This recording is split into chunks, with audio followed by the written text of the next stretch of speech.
Good morning, good afternoon, good evening. Last week you didn't get an intro. This week you got a brand new intro. I'm not even sure if it's the right intro or it was supposed to be, but hey, I pressed the button and hey presto, as they say, we got a lovely loud rendition of You'll Never Walk Alone.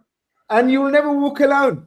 That is the motto of our amazing, fantabulous football club.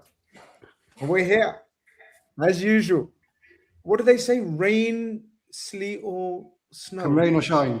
Come rain or shine. Okay. Come rain or shine. Or that. Or that, Mo. Sorry, I messed it up. Come rain or shine, win, lose, or draw. We are here, people. Welcome back. Welcome back to Anfield Index. Welcome back to the Red Room. It's Tuesday. It's 8 p.m. And we will talk about Liverpool. As you can see, I have an amazing panel with me, as per usual. I have Lewis in the building, I have Michael in the building, I have Lola in the building, and I have the amazing Schmo in the building as well. Well, you're all amazing, but I've got to make him feel better because people say I bully him. So I've got to do it. I've got to do it. You know, my man management skills are someone of them now. Yeah. Someone else's man management skills, which we will tuck into. We have got someone to talk about. I'm like the Bengali Chiesa.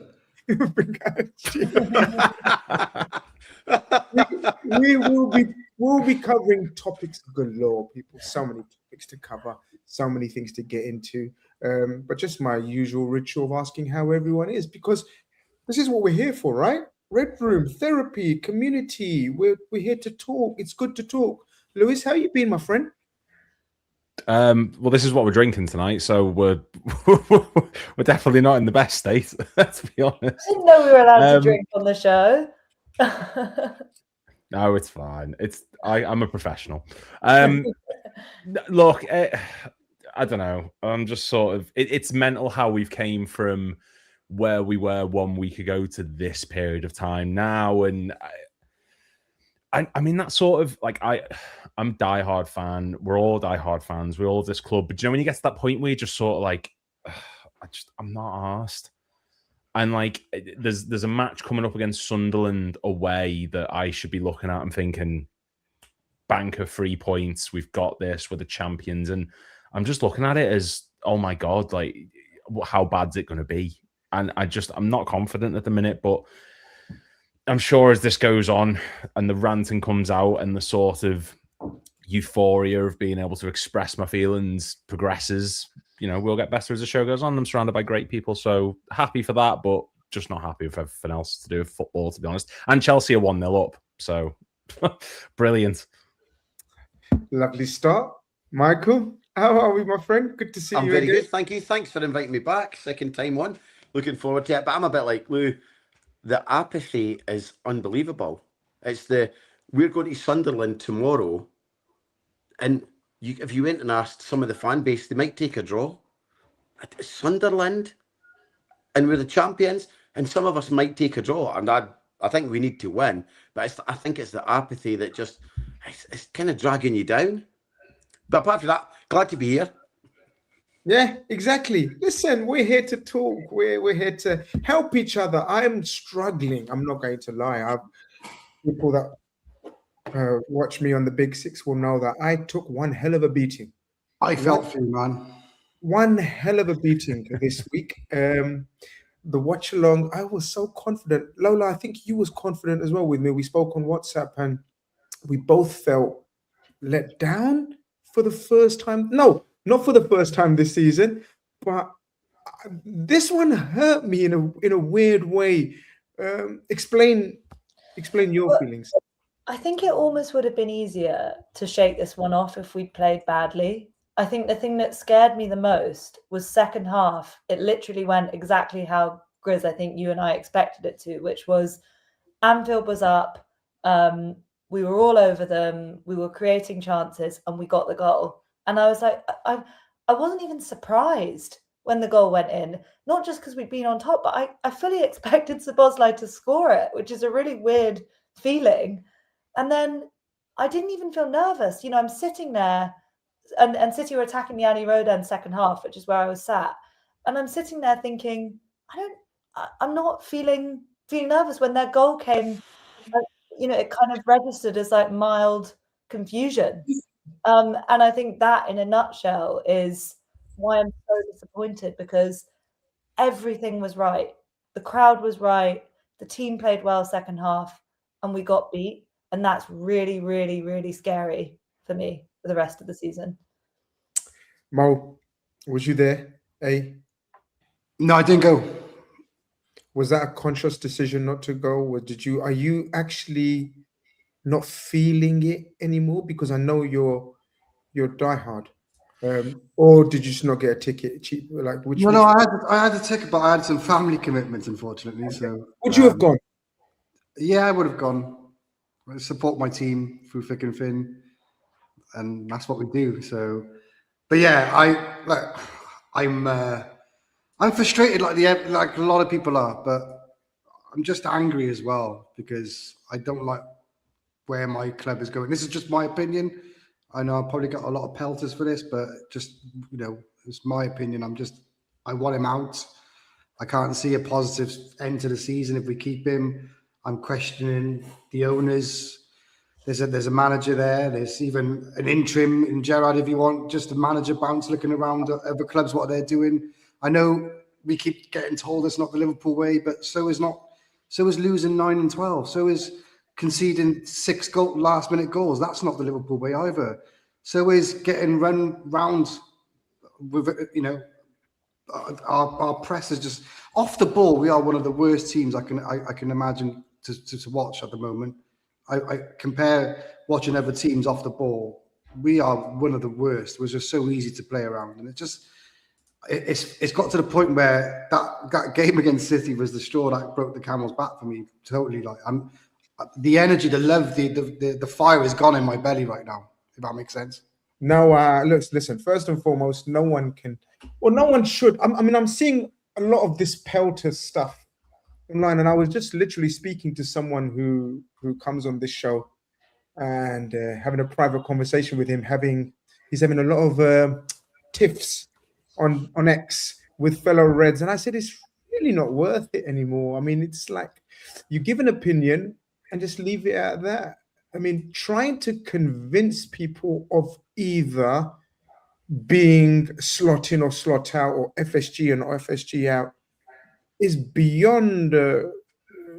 I don't think there's any sense in it. It's beyond achievable. You won't. It's one of those things. And I've seen good mates, and I usually find myself stuck in the middle of, have you seen that meme of that referee in the boxing where he's like, he's seeing blows after blow, right? I feel like that. It's like, that's my mate. That's my mate. It's like, what are you lot doing? Like, Lewis, it's a really sad state of affairs when it gets to that stage, doesn't it? The fan base is so split. Maybe it's not even split anymore, but it's becoming toxic. And I was going to ask a follow-up question to that, to the rest of you lot as well. Is this the most toxic that you can remember? Some of you will remember more and some of you remember less. But the Hodgson era, the end of the Benitez era, maybe the Houllier era at some point. Brendan Rodgers. Lou, well, all that. Where are you at with that, Lou? Which stage is this one at? It's up there. I don't think it's the most toxic. I don't think you're going to get much more toxic than 2010 going into 2011. That was just a horrific time. But like Mo said before, the issue isn't so much. It's just I'm not seeing anything to give me any hope that things are going to improve. And you'll get the odd win. You'll get the win against Inter Milan. You'll get the win against Villa. You'll get the win against Madrid. You'll get the win against Arsenal, the draw against Arsenal. You'll pick up these odd results every now and then. But we did that in these previous awful seasons. We beat Chelsea when Roy Hodgson was in charge back in 2010. During the 2014-15 season, we beat Arsenal during that awful season. You can pick up the odd massive win. It doesn't mean that things are perfect. It doesn't fix everything. It's papering over cracks. And right now, the fan base is so divided between people who want to keep Slot because they think that we're not a sacking club. Graham Souness was gone in January when he left. Roy Evans left. Gerard Houllier midway through the season when they were doing the dual management in 2000, 2001. Roy Hodgson left in, I believe it was December, January time when he left the club. Brendan Rodgers was sacked in October. This narrative that we are not a sacking club because we're Liverpool and we want to be able to maintain that aura or that sort of reputation, you are cutting off your nose to spite your face. There is no reason to keep someone because you don't think it's the right thing to do. Chelsea sacked manager after manager. I don't agree with it, but the facts are the facts that every time they sacked the manager and brought someone in during the Abramovich era, they went on to immediate success, bar the odd one or two like Andre Villas-Boas. But they appointed Conte, ruthless, did brilliant. The minute it wasn't working, they got rid of him. I didn't agree with it, but you can't deny that they continue to get success. It's brilliant that we won the league last season under Slot. But the facts are, we look a shell of that team, and we are a shell of that team. We've lost a lot of core players, absolutely. But let's not pretend that this isn't a talented squad filled with brilliant players like Dominic Szoboszlai, who could easily walk into a Real Madrid team. Hugo Ekitike, one of the most lethal strikers in Europe this season. Van Dijk, 34 years old, but is still a top-level centre-back. There are phenomenal talents in this team, and they are being coached in the complete opposite way to what we've seen over the past near decade that has seen us achieve success in Champions League and Premier Leagues and break record after record. I don't want to be in that mindset of we need to get rid of managers, we need to sack someone. I don't want to. But if there is no signs of improvement, if there's no signs of development, that's what happens to a fan base. It's split. And when you're in that situation where the manager is causing a fan base like Liverpool, who, let's face it, we are one of the most united fan bases in the world, to split, and it's turning Anfield into a toxic environment, you know there's a problem there. No amount of roundtable PR, no amount of bringing in big money signings, no amount of, oh, well, we beat PSG or we beat Inter Milan is going to fix what's so clear and obvious for us all to see. There is core issues in this team at the moment. And right now, there are highly talented individuals who are having their time at Liverpool wasted with the idea from certain fans that, oh, we'll just get to summer because we don't want to sack the manager. And then what? We're going to lose Salah. We're going to potentially lose Robertson. We're going to potentially lose Van Dijk or Alisson. And we're going to have to refresh and reset again. And do we think Slot's the manager to be able to get us past that time, that period of time?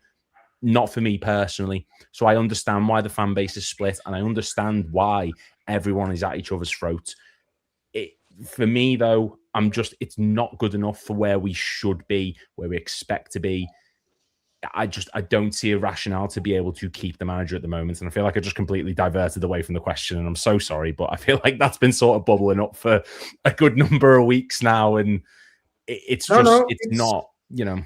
It's quite brilliant. I felt like if we could all, like, if we were all together now, I'd ask everyone to stand and give you one of those round of applause, like, you know, like synchronized clapping, like for about 30 seconds for that rousing speech. Like that was, you know, very heartfelt, very heartfelt. And this is what it's about, right? Panel debates.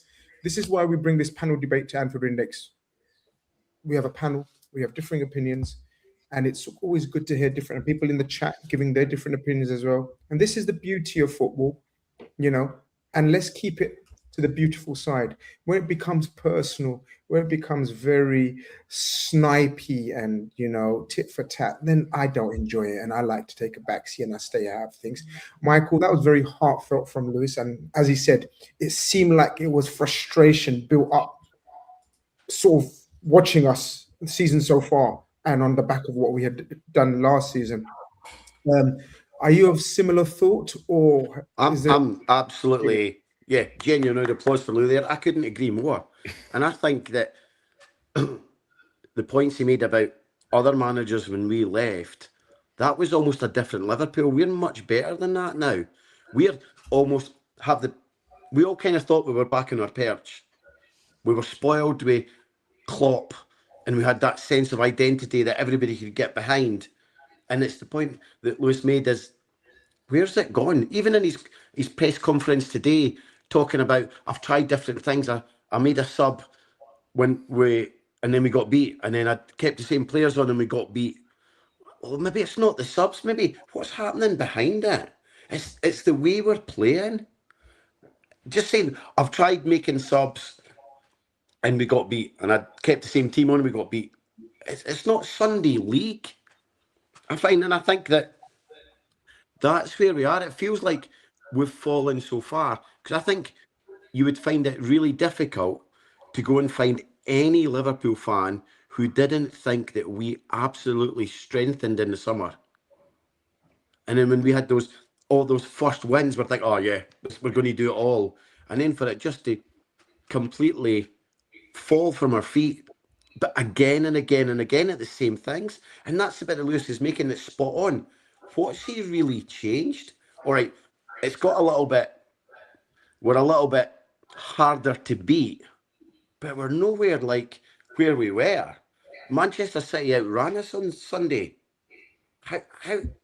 Yeah. And I was reading a bit today that the training's a little bit longer but less intense because they're trying to manage people more. Well, look at the injuries, it's not working.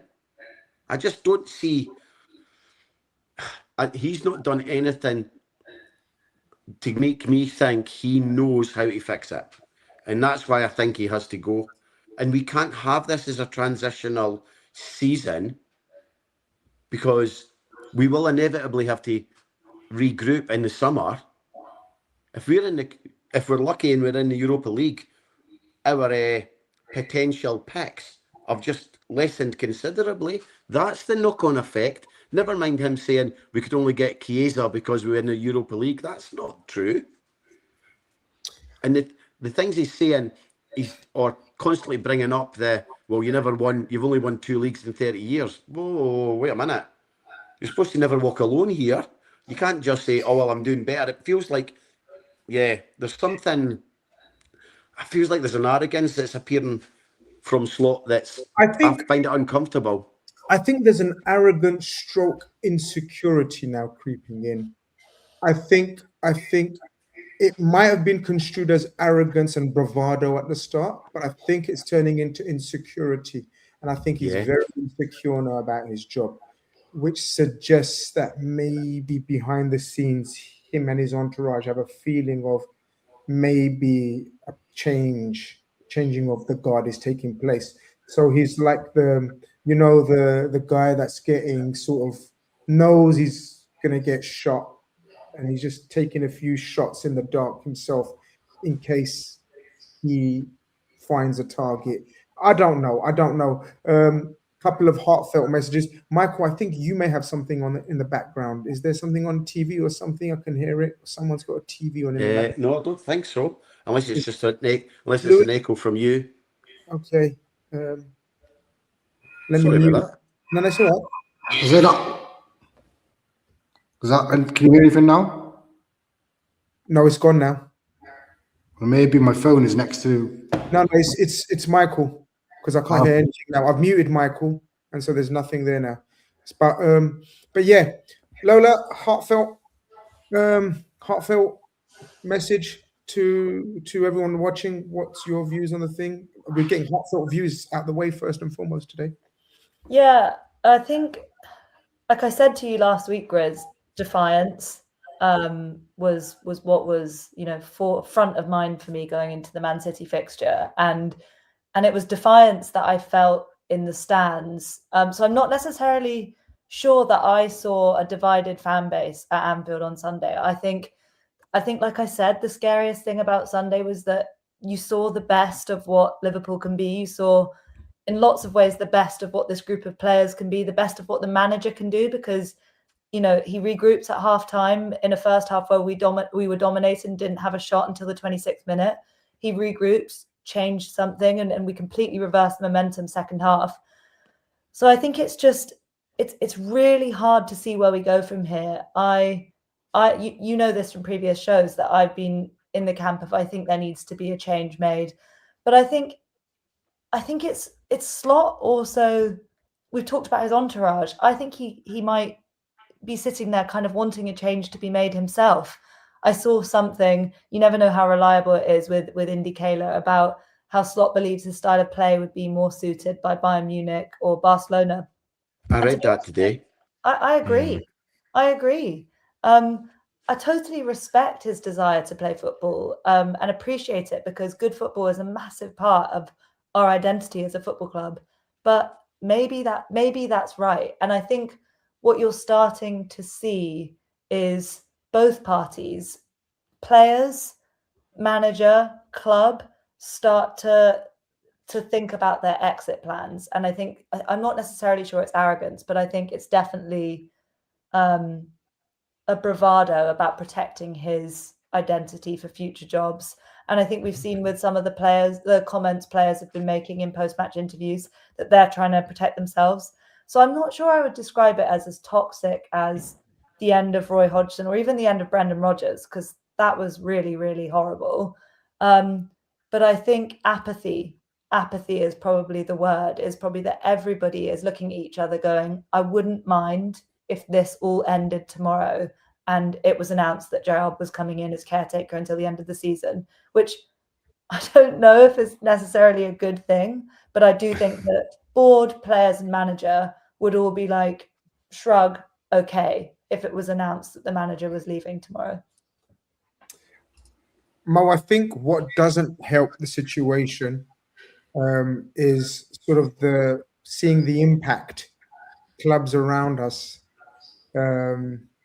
have, the impact it's had on clubs around us, where either it's a change of manager and also a signing being brought in or whatever, because it does seem like it's going stale very, very quickly. Yeah, definitely. And I think it does make it hard for fans as well. And looking across and seeing United having that new manager bounce and potentially winning 5 in a row today, and looking at Chelsea, he's won 5 out of 7 now. Never manager bounce there. I actually rate Liam Root Senior. I think he's going to be a really good manager for them. But anyway, back to Liverpool. So it's frustrating seeing that, because we're better than what we are. This is the most annoying thing. Like, we are so much better than what we are. And my fear is what I said a few weeks ago, which was I said it was a weird theory, but I'm sticking with it. We look gassed every game after 60, 70 minutes. Like Michael said earlier, we got outrun again. I think it was by, I may be wrong here, but I think it was by either 4 kilometers or 8 kilometers. Either one. 8 was it? Yeah, it was 8. That is humongous. Did you understand how big that is? Like, normally games, there's like 1 kilometer difference in running stats, like from each. 8 kilometers. That's insane. And it's absolutely insane. It really is. And I just think it's been coached out of them. I look at training videos and we're practicing flying knee kicks. And I'm wondering, where's that ever going to help us in a game like? So I'm just like, I've got to the point where I'm trying to keep a cool head and I'm trying to be logical about it, but I can't conjure any excuses anymore for him, and his tactics and the board or whoever, is responsible for this. And it's not looking good for us. I don't think we're going to the stage of light tomorrow, but I think by the time we leave, it's going to be the stage of darkness for us. Yeah, we'll get on to that. Unfortunately, we have to look forward to another game of football involving the Reds. Unfortunately, we have to look back at a game of football involving the Reds. I don't know. The atmosphere looked good. Lou wasn't there, but it looked good. He picked the same lineup, which we kind of expected. I was a bit surprised that he didn't bring in Curtis Jones. I was a bit upset he didn't bring in Curtis Jones. Yeah. I think it's very evident that there's been a bit of a falling out there, without being a massive conspiracy theorist. But there is. I think it's clear that he's fallen out with a couple of players. When I say falling out, they're not in each other's good books, let's just say. Yeah. Same lineup. I guess she was okay with the lineup. We just didn't start off like a Liverpool usually start off against a Man City. Like you spoke about, I think you mentioned it earlier. It's not the kind of football that we watched for the last part of a decade or so. It was so passive. It was so back foot. It was so they without being amazing, because I don't think the City team's amazing at all. without being amazing, they kind of just toyed with us in that first half, just dampened the spirit of the crowd. Yeah, and so I went on Redmen last week, and it was me, Chloe, and Ian, and Chloe said to me, like, what do you want your starting lineup to be?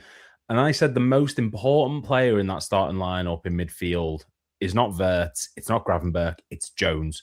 For the sheer fact of, against the City team, who have a weakness at the back, who have a frailty in midfield, you need someone who is physical. You need someone who's going to get stuck into a tackle. You need someone who's going to help control the game, and Jones is that player. To not pick him and only bring him on in the 85th minute is ludicrous. Jones is such an undervalued member of this team, and City in that first half ran rings around us. They dominated the ball. They stretched play. We couldn't get near them. We struggled so much. Like, in possession in the first half, they had 61%. They had 1.12 expected goals to our 0.14, and they created one big chance to our 0. If it wasn't for Alisson putting in the performance that he was in that first half, we'd have struggled, or we would have been down even. And City were there for the taking. This is the thing. City in the past have beat you mentally before you get into the match with them. That has been a big part of their arsenal, is they break you before you go into the game. This City team is weak. They have a back line that pushes extremely high with defenders that can't handle that style of play. They have a midfield at the moment with a Rodri who isn't the same player that he used to be, with other players around him who have energy, yes. But if you get at them and you actually make a game of it and you get committed to a tackle, if you get stuck in and try and win the ball, you can win that match. And we folded again in that first half, and we came back in the second half and improved. But that shouldn't be how it is. It's Anfield. In the first 15 minutes of that game, you put pressure on. City are great going forward. I understand that. But there were players there capable of putting a bit of pressure on them and actually making a game of it in that first half. There's no reason we should have went into that with the mentality of, let's stand off a bit, let them have the ball, let's see them try and break us down, because we've proven game after game this season we can't handle when we let teams have the ball and say, right, you try and break us down. We don't have the defensive capability of it. And like I said, if it wasn't for a few near chances or good saves in the first half, we would have been down. It's not the right mindset to have against the City team who are there for the taking. They're not the City team of the past. They struggle so much this season. And it wasn't a lineup I would have picked. And someone put in the comments there saying Jones doesn't tackle for, maybe he doesn't to the same extent that I'm thinking of, but at least he tries. At least he puts effort in. There's videos of McAllister pressing, and the minute he presses, the ball gets around him, and suddenly City are on the attack. I need people there who can drop into the defense, allow Kerkez to push forward. I need someone there who's going to go box to box. I need someone there who, if City have all the possession and attacking us and attempting to break us down, I need someone who can win the ball and slow it down again. I don't need McAllister being a passenger. Even if he doesn't tackle, and I don't know him, and I don't think he's sort of universally known as a tackler per se, that 8 kilometer deficit in running stats wouldn't have been there. We know that for a fact, because he doesn't stop running. I know he didn't track the runner in the end, but that's more positional sense and sensing danger as opposed to actually running and pressing. Michael, I'm going to skip that first half for the reasons we've discussed. Like, there's nothing else to discuss about that first half, to be honest with you. It was a non-entity from a Liverpool point of view. But this is where it gets really frustrating for me anyway, and I want to get your views on it. That 20 to 25 minutes in the second half infuriated me. Like, I knew we're going to be much better. I said to the guys, we were doing a watch along on the mob, and I said, we're going to be better. And the crowd's going to get lifted, and we're going to score the first goal. I was convinced. And so it transpired. But what? Why? Why are we a 25-minute team now, all of a sudden? Have you any theory? Yeah, I do. Do you know what it is? And I think it actually ties back into Lola's point about Slot's got one eye on the by mutual consent at the end of the season. Because we had that run of games where we just lost all those games, he's suddenly protecting. I don't know what the phrase would be. He's protecting the. He's protecting the image. His brand. He's protecting the brand. He's saying, right, because Liverpool, whether we're not fit enough or they don't believe in what he's really telling them to do, he's not letting them off the leash. Have they got a fear that if we just go for it, a bit like the last non-goal with Dom getting sent off, are we worried it's going to be like that? Like what Lewis said, that we don't have, or it might have been more actually, we don't have that strong defence that we can rely on 100% of the time. And if we've got one eye on not losing rather than going to win, as soon as we score the goal, it's like, whoa, right, what do we do now? Whereas you're right, that in inverted commas is a poor Manchester City team, and yet are we capable of, what is it they say, smelling blood and going for it? Mm-hmm. I've not really seen it, because even in the times when we've played really, really well, the other teams have had complete chances. If Slot's talking about luck, there's been loads of times when we've had good wins and it's been luck. Even when we were, was it Marseille, they had all the chances.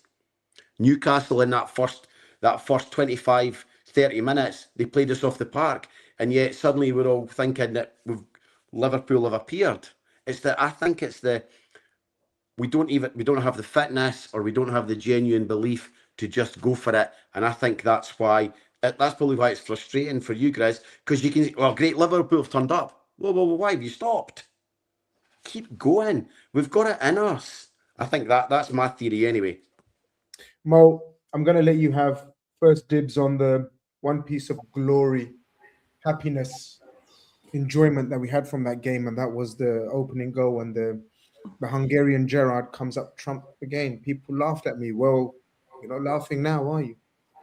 This guy is a phenomenal striker of the football. I don't think Mo should be anywhere near free kicks. I don't think McAllister should be anywhere near free kicks. I don't think anyone.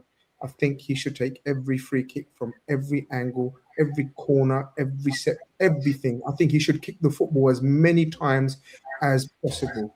What a fantastic free kick. That was a hell of a strike. It really, really was. But it means nothing, doesn't it now? I'm sorry to be that person to say it. Like, as good as that strike is, we're not going to, it hasn't brought us 3 points, which it should have brought us 3 points, and why we should be remembering that strike for. Instead, he's going to miss a game now for panic stations in a 96th minute.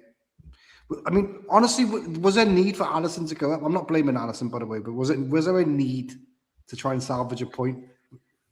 I mean, yeah, I'm just I throwing think it out personally.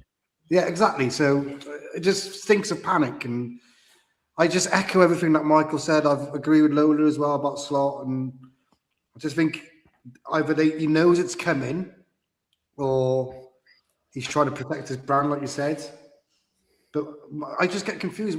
It's surely the owners or FSG or Hughes or whoever it is, if they know it's coming, just do it now then. Why just rip off the Band-Aid? You can still salvage this season. That's the most frustrating thing for me. Why do you have to wait until another defeat or another 2-3 defeats? Look at I know we shouldn't compare ourselves, but look at other clubs around us. They've had that new manager bounce. It means we might have that as well. We can still come out of this season with Mo. Do you think it might be maybe because he's got, like, for all that he's been poor this season, his track record in Champions League, obviously bar Galatasaray, and he has performed, so maybe they see that there is something there in him, that potentially the Champions League is there for us. Potentially, but that's a hell of a gamble. But bread and butter should be at the league for any Liverpool fan.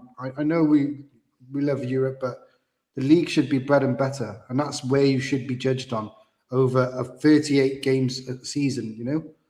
Not over. Are they trying to protect the Liverpool brand by saying we're not like that group in Manchester or Chelsea?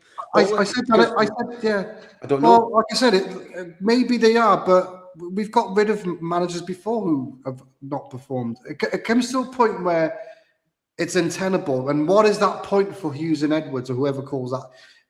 Most of the fan base has gone past that point already, but it's now, what point is it for them to take action? You mentioned Curtis Jones, Grizz, earlier. One thing Slot doesn't hide is who he's fallen out with. It's hard for him to hide that. Curtis Jones has played 40 minutes in the last 4 games, 10 minutes a game, or less than that. He doesn't, Chiesa's, we all know how he treats Chiesa. There's too many little stories popping out. The Jones, the VVD, the Mo. There's too many things like that and happening too often for me to say something fundamentally back behind the scenes is broken. And we're not a fit team anymore. If we do make a change, if Gerrard comes in or Alonso comes in, whoever it may be, okay, the first thing they should get them doing is get their fitness up, get them running, get them doing the bleep test. That's the first thing I'll do. But it's impossible. It's impossible in mid-season, guys. Look, I get it, and I'm the most angriest about the fitness levels, and I brought it up when it was ages ago. I didn't everyone's bringing it up now, but I'm sure you guys remember me bringing it up. Yeah. Like, the fitness levels of this team is shocking. It's horrific as compared to where we were, under the stewardship of other coaches, and I'm talking about fitness coaches as well, not just Klopp, but sort of people behind the scene, backroom staff, etc., etc. We got rid of a lot of backroom staff, but it's difficult to do that now. I know you're saying whoever comes in needs to boost up their fitness. Well, unless we, I'm not advocating, but illegal substances, there's no other way of suddenly, becoming a superhuman fit team, and I'm absolutely not advocating that. Get the inhalers again. It'll be sorted. Yeah, get inhalers again. As long as it's not what they're doing for the ski jumping, we'll be fine. Yeah, but it's mad frustrating because, Lola, there was periods in that second half where we saw glimpses of what we are capable of, and then, like Mo says, we're not gonna talk about this free kick for years to come, generations to come, and all because we literally, I don't know the word, I'm just gonna say it. I think we shat the bed. I think we crumbled. I think we don't know how to take a punch anymore. And I tweeted, I thought it was quite a genius tweet, if I say so myself. I've got about 500-600 likes as well out of it. From mentality giants to mentality mice. And I think it was quite poignant. Yeah, I think it's a really good point, by the way, about not being able to take a punch. And it's been an issue all season. Weirdly, it wasn't such a problem in the opening games when often we were surrendering leads and coming back. But I think this is where it gets complicated because of what happened in the summer with Diogo Jota. And we have to talk about it because it is very relevant to what's happening on the pitch. Because of what happened, it meant the preseason was totally disorganized. They weren't able to train as they wanted to. So that is part of the fitness thing. But also, there's something that we as fans can't know and can't see, and that is how your motivation changes when something like that happens to you. And in a game like football, and particularly at the most elite levels of the game, if you are even 3 or less than that, 0.whatever% off in terms of your motivation, you're going to get found out no matter how good you are. So I think all of that context has to be there when we're talking about mentality, when we're talking about fitness. With that said, I think every time something bad has happened to us this season on the pitch, we've looked sorry for ourselves. And I've seen it before. Yeah. I saw it in 22-23 after Paris and the way that quadruple charge ended. I saw them feel sorry for themselves multiple times that season. And they have an inability to absorb events going against them and reset and shake it off and go again. So part of it is mentality. A massive part of it is fitness. They were out on their feet. They gave it all in that period between 45 minutes and 75 minutes to get the goal. And then they have absolutely nothing left. And this is where my frustration is with the manager. This is a huge, huge issue for me. Going back to what people were saying about the lineup, you start Curtis Jones so that you have a sub. You start Curtis Jones so that you can pack the midfield, contain City in the first half, run a bit less. And then you bring Cody Gakpo on, who has always been better as a foil for another attacking player when he can come on and be different rather than just do the same things for 90 minutes. And you energize. And then when things go wrong, you can look to the bench and say, we have a move, we have something that we can do. But it's not the manager's fault the ball didn't go out of play to get Curtis Jones on before the goal. But it is the manager's fault that he waits until the 81st minute to make a sub. I've seen various tactical videos analysing Rio Ngamoa's ability to press. So, I'm not expert enough to say, just drop Rio in and he'd be able to do a job. But I do think that he's got to, like it or not, he's going to have to either weaken the starting lineup or just throw a Hail Mary with some of the subs, because although I've said there's a lot of factors affecting why they're slumping when something goes against them, I think part of the problem is they're gassed and they look at the bench and they know help isn't coming. So he's got to do that. That is what comes down to the manager, even with all of the different caveats that I've said.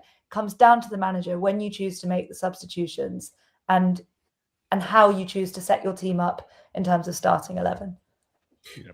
Mo, I know you're a very busy man and you got to leave us very soon, so I'm going to let you have your final conclusions, say about tomorrow and how you're feeling. I think I know how you're feeling, but and is there, just to finish off the City segment, we've discussed Slot now for 42 minutes and we've all come to the conclusion that, it's untenable now.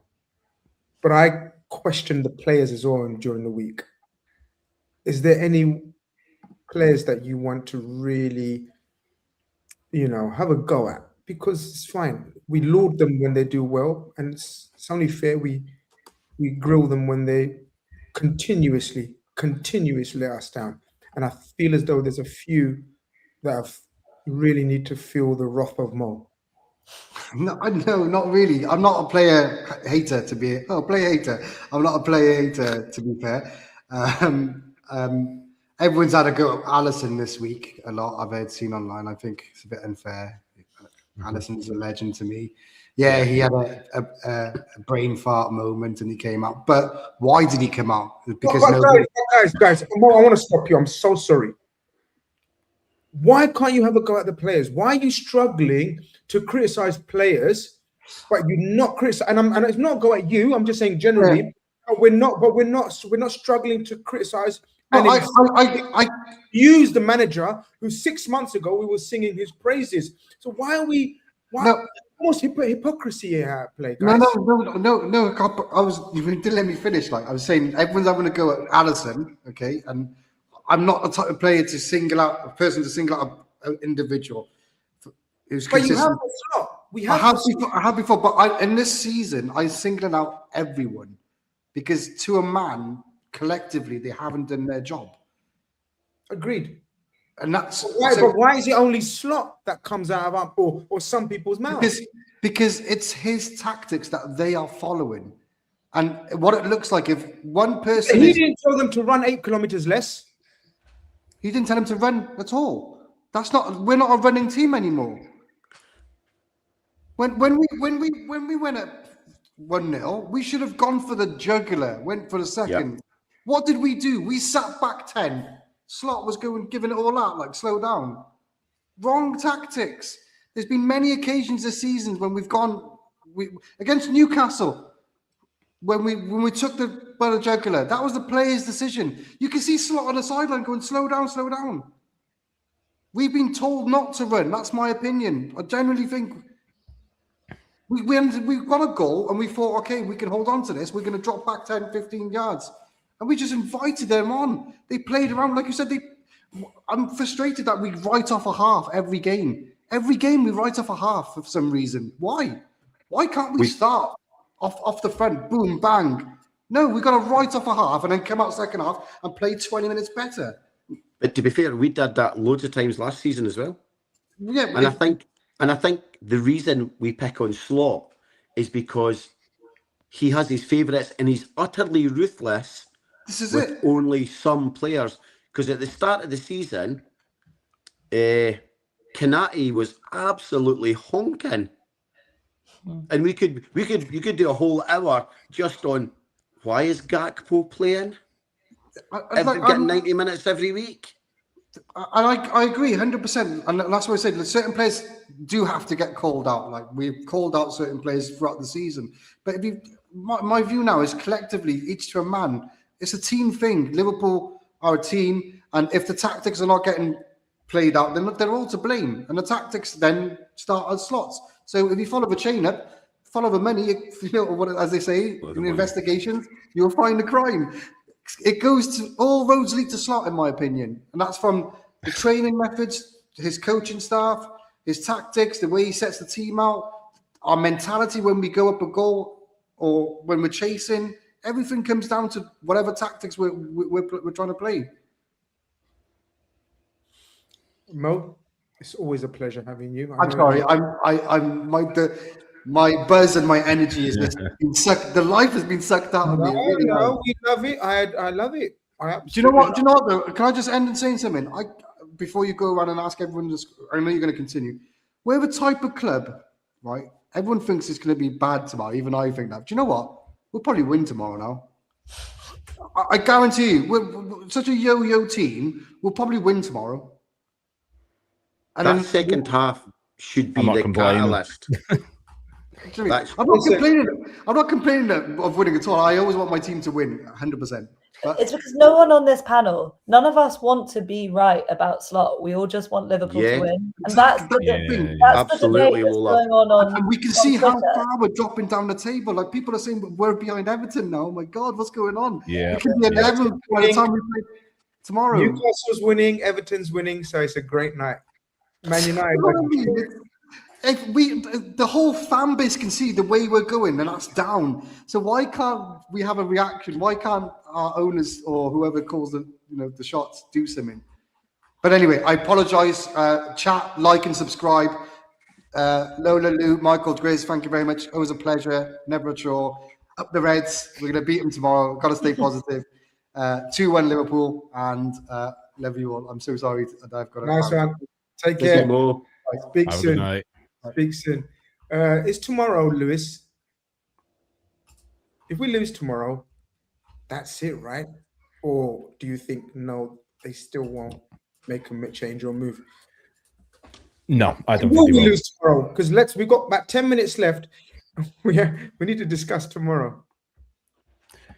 Sorry. Yeah, I mean, look, this Sunderland team. Don't get me wrong, they're having a brilliant season. I think they're unbeaten at home this season, Sunderland, if I'm remembering correctly. Like, they've had some brilliant results. Let's not get that wrong. But they do still pick up the odd shocker of a result. Now, I think we are going to struggle because they're a very aggressive team, Sunderland. I know Burnley are a completely different kettle of fish to us. If we could pick the worst possible team to play right now in this current state of us, it would be Sunderland FC, this version. Yes.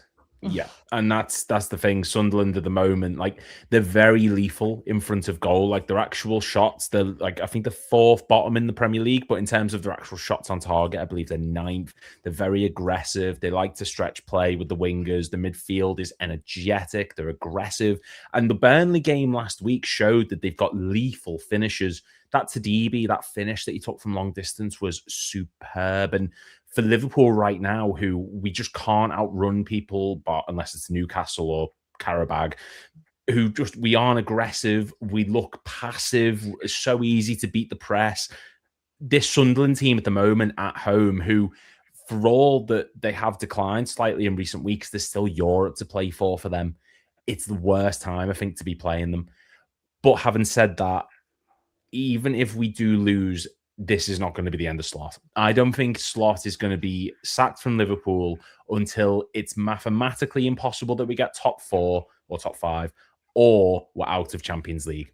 for the simple fact of that would require Liverpool to admit that they are doing something wrong. And look, I think we are one of the most well-run clubs in Europe. I think that the way that we handle our business is brilliant. Yes, I'd like to see more money spent at times, but, you know, I understand the logic. They are not going to come out after putting that roundtable interview out, after spending the money they have, and immediately sack Slot. Rodgers got that whole 2014-15 season, and we ended up finishing 6th. We lost 6-1 to Stoke in the final day of the season. We had some awful results. They gave him another summer window to try and correct it. And when they saw it wasn't improving and a new clock was available and Ancelotti, that's when they got rid of him. They are not going to get rid of him until they know mathematically that Champions League is impossible or a trophy is impossible. And I think that tomorrow against Sunderland is going to be a difficult game. I would not be shocked if we lost, but it will not be the end of Slot, not after all the sort of damage limitation that they've done in recent weeks. And I don't want to be the person sat here saying the manager, you know, I don't want to see the manager get that. I want him to perform. I love this club. I love this city. I love everything about it. But the facts are facts. Even if we lose tomorrow, he will be here until the summer 100%, and then they will reassess. Wow. It's a bit of breaking news. We're back above Everton. Yes. Oh, God. We're from one, Sad life, man. 2-1 down. The 2-1 down. Is it Rayan again? Oh, That yeah, news, he the new scored one signing of them. bounced. He scored one Amazing. of them. And Adley, the other one. Yeah. Michael, do you beg to differ if we lose tomorrow? No, I think Lou's spot on. I think they're hanging their hats on Champions League 100%. Wow. That's the thing. Although I'm feeling weirdly optimistic about tomorrow because Sunderland might sense blood. And so that might mean they come out and go for it, which might give us space to go in and actually play. So almost, you know how we've spoken before about Slot seems to enjoy European games because the other team has to come and win. Well, Sunderland, there's certainly fans will all be thinking they can win tomorrow. Can we use that as a positive for us? And then, like Lola was saying, that second half, Slot has to say, do you know what, go out and do that. Let's go and do that. But maybe do it in the first 20 minutes rather than 40 to 70. Let's go and get 2 goals. Not that. Well, maybe I'm being a bit over-ambitious there. But why can it not be that? They're not going to sit back with a low block when they've not been beaten at home all season. So you're right. I think they think we're. I think they won't be arrogant with us, but I think they'll be confident of like, hey, listen, people have bullied this team, and we're probably the strongest, fittest. I don't know at the top of my head. Maybe someone in the chat or Lewis can check up on sort of the stats of running stats or pressing stats or just general fitness stats of Sunderland. I'd very much bank on them being top 5, at least best 5 fittest teams in the Premier League. They will just think they can overrun us and overpower us. Maybe that's a chance for us to start to play the football we can, because if they're coming at us, maybe we can play around them. It's that thing about being a Liverpool fan. You get these waves of optimism because you know what's there, and we've all seen glimpses of it all season. And that gets back to your point at the start, Grizz, when you're just so disappointed, or the same with you, Loa, when you're just thinking, what on earth? Oh, come on. But that's the big difference between when Lou's talking about the end of the Brendan Rodgers era, the quality of the team then and now we're like talking about 2 different football clubs. Our status. I think we are. Yeah, 100%.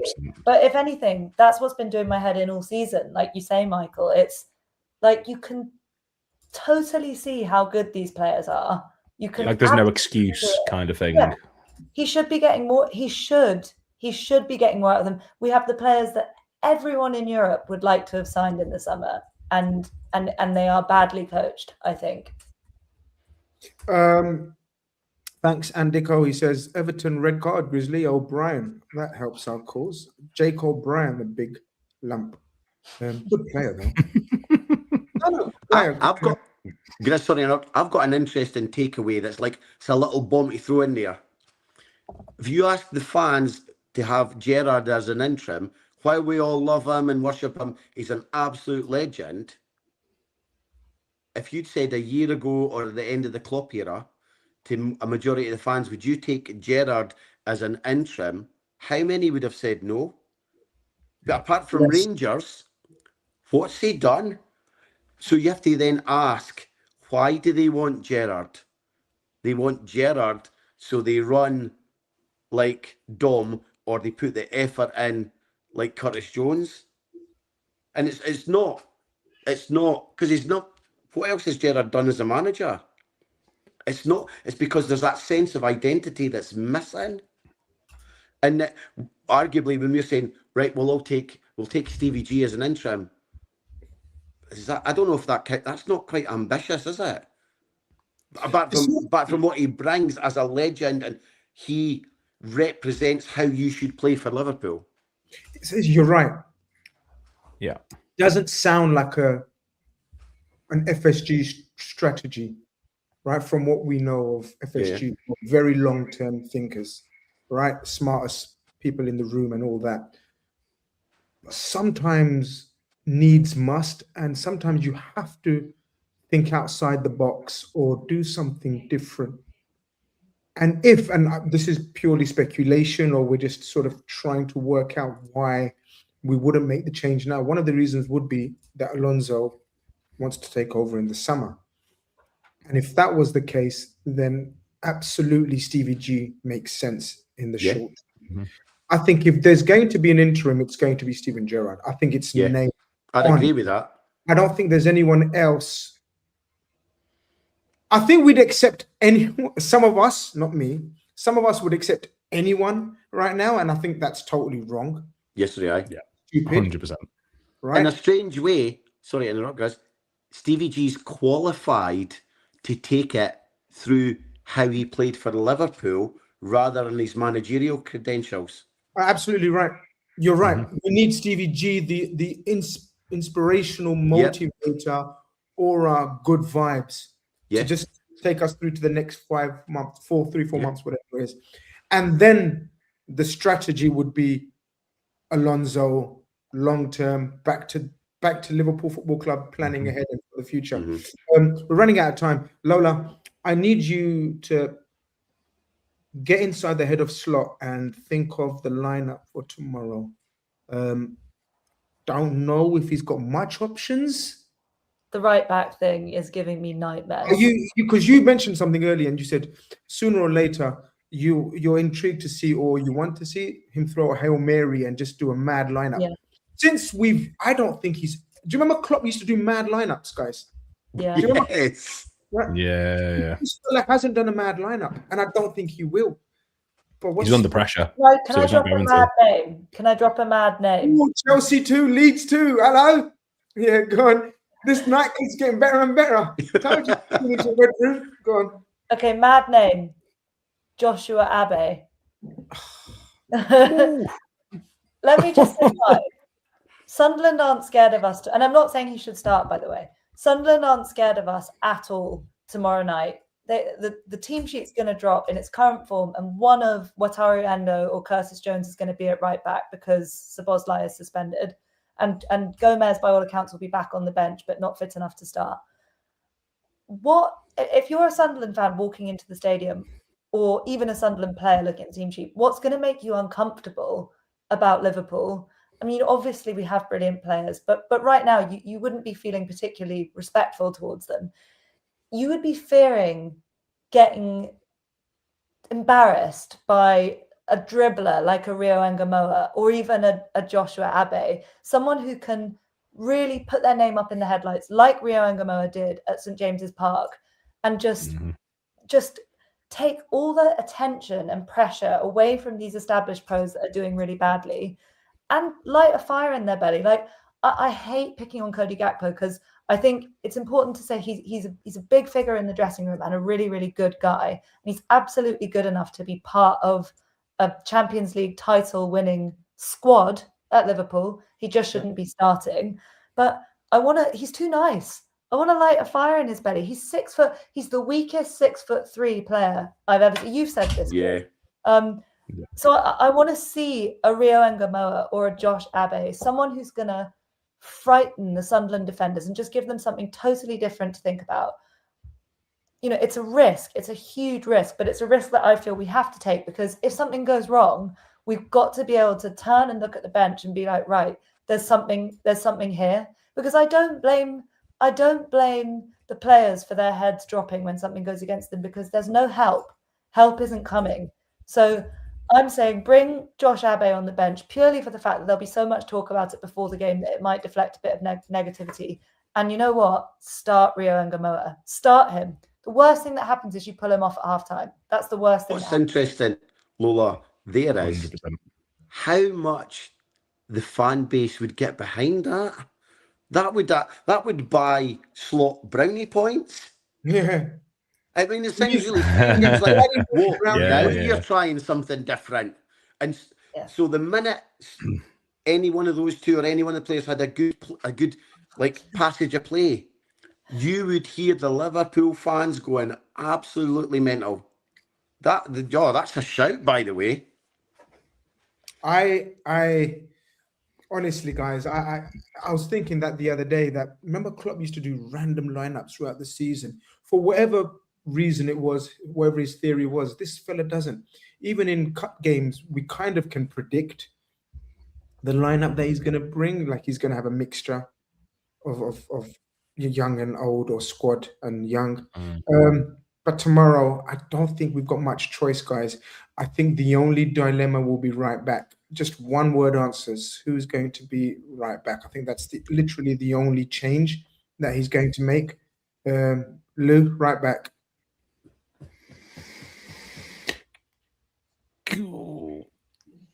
Curtis Jones. Michael. Curtis Jones. Lola. Josh Abbey. I did think Endo, to be fair, for like a good few seconds there. Maranello, and he'll be sent on for 10 minutes. Sorry, can I just give a quick little about Nalo? Do you know he's got the same amount of red cards already as Steve McMahon has for us? Oh, what a brilliant stat. Oh, Lewis, you're a gangster. Oh, that's a brilliant stat. I'm going to nick that and tweet that and get loads of likes. Guys, I've really enjoyed chatting to you guys. You guys have cheered me up. And shout out to Mo as well. I feel better. I don't feel better at Liverpool, but I just feel better. It's good to talk. And this is what we're here for. The Red Room is here every week, once a week at the moment. If we get more popular, we'll go twice a week. But hey, only you guys can help that. There's 2,000 of you watching on Twitter, I don't know, Facebook and on podcast and on YouTube. I haven't got those stats right now, but if you'd like to give us a nice comment, a like, and a subscribe, we'd appreciate that. And tomorrow, Liverpool plays Sunderland, and we all think, what do we actually all think? Again, one-word answers, no context. Lou, scoreline. 2-2 draw. Michael. 3-1 us. Lola. I was going to say that too. So Go for it. 3-1 Liverpool. 3-1, 3-1, Yeah. 2-2. Okay, and Mo said 2-1. I think we'll win tomorrow as well. I think we'll win 2-0, guys. I think we're going to keep a clean sheet because we're mad like that. We're Lou, absolutely we've been at your Jim Beam. Excellent. Thank you very much, Nadir. It's a brilliant show. Thank you, Reds, from everyone at Anfield Index TV. Peace, love, and tranquility to you all. Take care.